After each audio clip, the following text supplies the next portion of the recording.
Good afternoon, everyone, and welcome to the Net Zero Nuclear Pavilion in the Blue Zone at COP28. I'm Jennifer Gordon, and I'm the director of the Nuclear Energy Policy Initiative at the Atlantic Council. And I'm so delighted to be joined in today's Fireside chat by Grace Stanke, who is Miss America of 2023. I'm so excited to be here. It's been a ton of fun being here in Dubai at COP. It's truly a tremendous COP28, all in favor of nuclear. I'm so stoked for it. Thank you so much, Grace. And tell us a little bit, start from the beginning, tell us about yourself. Oh, well, there's so much.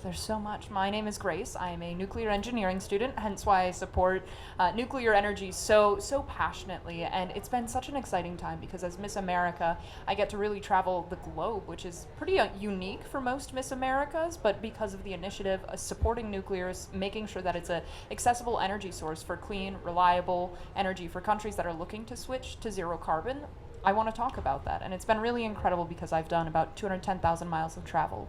I help young people achieve this dream of nuclear, and it's about envisioning that dream too for young people to ensure that they know that this is an occupation they can go into. So how did you choose this as an occupation to go into? Yeah, well, I always say I have a really bad origin story. I was a 16-year-old teenage girl that had no idea what I wanted to do with my life, just like most 16-year-old teenage girls. And I always liked math and science. I loved the patterns. I loved either being right or wrong. There was no, you're almost right. It's either there or I'm not, right? And I was able to be exposed to engineering a lot growing up because of my dad's occupation. He was a civil engineer. So I saw bridges get built and demoed overnight and all of this exciting stuff that I knew I liked engineering. I saw him doing good things and helping people live their lives. And I thought that was incredible. So I always knew engineering was the option. However, when it came to determining what type, I had no clue, right? I was touring colleges and I was looking at the list and I see, all right, mechanical engineering, and I'm like, that's too basic. I can't do that. Everybody does that. I look at electrical and I'm like, my brother does electrical. I can't follow in my brother's footsteps. I look at civil and I'm like, that's dirt pushers. I don't want to do that either. But I get to nuclear engineering. And honestly, the only thought in my head is, wow, what a flex it would be to say I'm a nuclear engineer, right? And 16-year-old teenage mind, keep that in mind here as we're going through this story. So I go back home and I'm talking with my dad and I'm like, Dad, listen, I'm thinking either nuclear or aerospace engineering. What do you think? What's the advice? What's the parenting advice here? And he goes, Grace, don't go into nuclear. There's no future there. And I was like, okay, as a 16-year-old teenage girl, my first instinct when my dad tells me not to do something is to go and do it. So that's exactly what happened.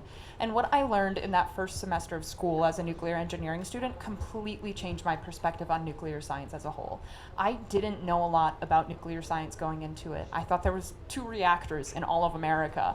And obviously very, very wrong. We have over 90 reactors operating commercially in America. And it's been incredible because I learned how nuclear science affects our everyday life. Not just in the form of clean, zero carbon energy, but it's also affecting our lives in the form of nuclear medicine. My dad's a 2-time cancer survivor because of radiological isotopes.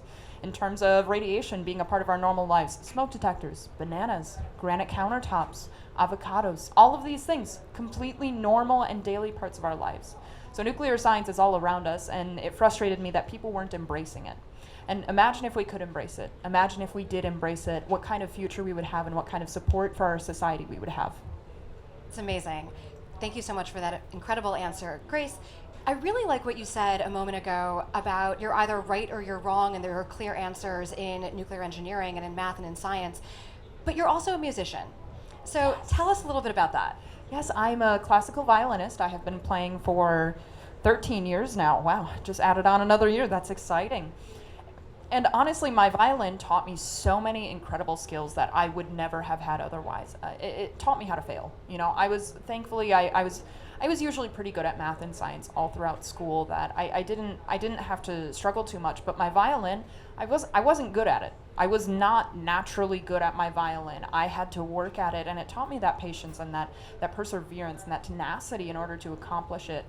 Do I want to throw metronomes at walls still to this day? Yes, I do. However, that taught me how to fail, and that plays into engineering so much. Because engineering, not everything is going to work 100% of the time. There's going to be times where we have to look and say, okay, what did we learn from this? How can we do better? What can we do next time to make sure we don't fail? So it really made me comfortable with that, and it makes me a better engineer overall.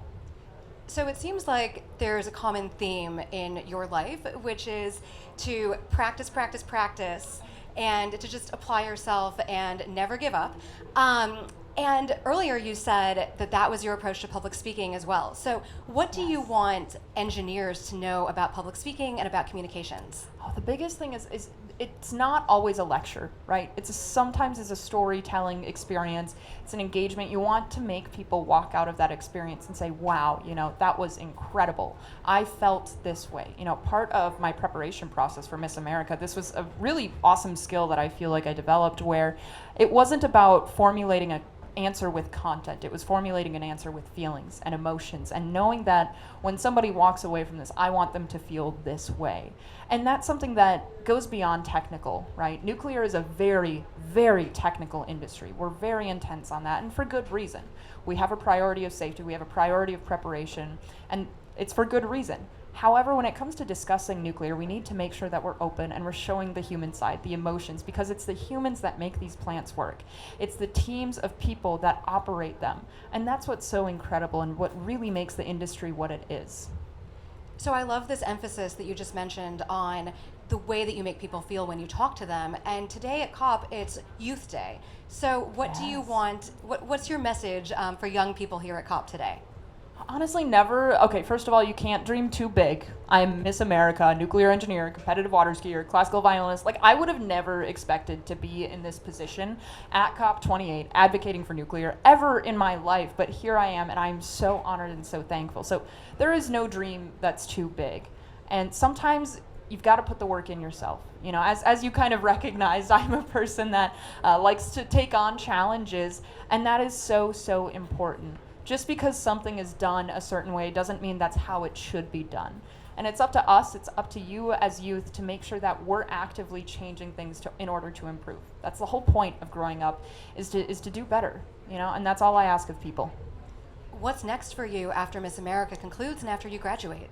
I am headed to Constellation. I'll be working for them as a core design engineer. So I graduate next week. Super excited. Almost done. The finish line is right there. Thank you. So I'm super stoked for that. And then I'll be working, core design engineering with 12 different nuclear power plants across the country and continuing this advocacy work. It is something that the industry is starting to recognize the results from the combined work of so many different nuclear advocates. Not just myself. It's genuinely a team of people. We have them here at COP, and it's international. It's an awesome, awesome impact. And that's been really exciting to see the industry sort of start to embrace that and welcome that in.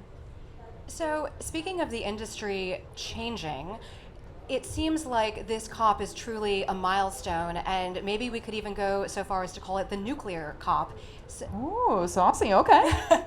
So tell us a little bit about your experience so far at this COP. Yeah, so it's been really incredible. This is only my third day here at COP, so I've had a very limited experience. But there is an overwhelming openness towards nuclear, and I think that this is the time that we really need to prioritize education and proper conversation and respectful conversation surrounding nuclear. I just had a discussion in the U.S. Pavilion, and people were asking questions about mining, about reprocessing, about how we manage the waste, about the whole fuel cycle, which are all genuine and valid concerns. And all we do to solve that is just have an open, honest human conversation.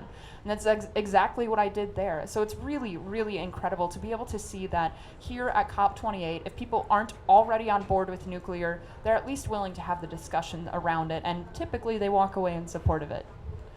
Thank you so much. And we're almost out of time. Any concluding thoughts, remarks that you want to share with the audience? The biggest thing that I want to emphasize here is it really is, I talked about this earlier, but it's teams that make these systems work. And we can't have good teams if we don't have different people coming on board. We don't need just engineers and just mathematicians and just physicists in the nuclear industry. We need communicators, we need politicians, we need doctors, we need lawyers, we need firefighters, we need security on site.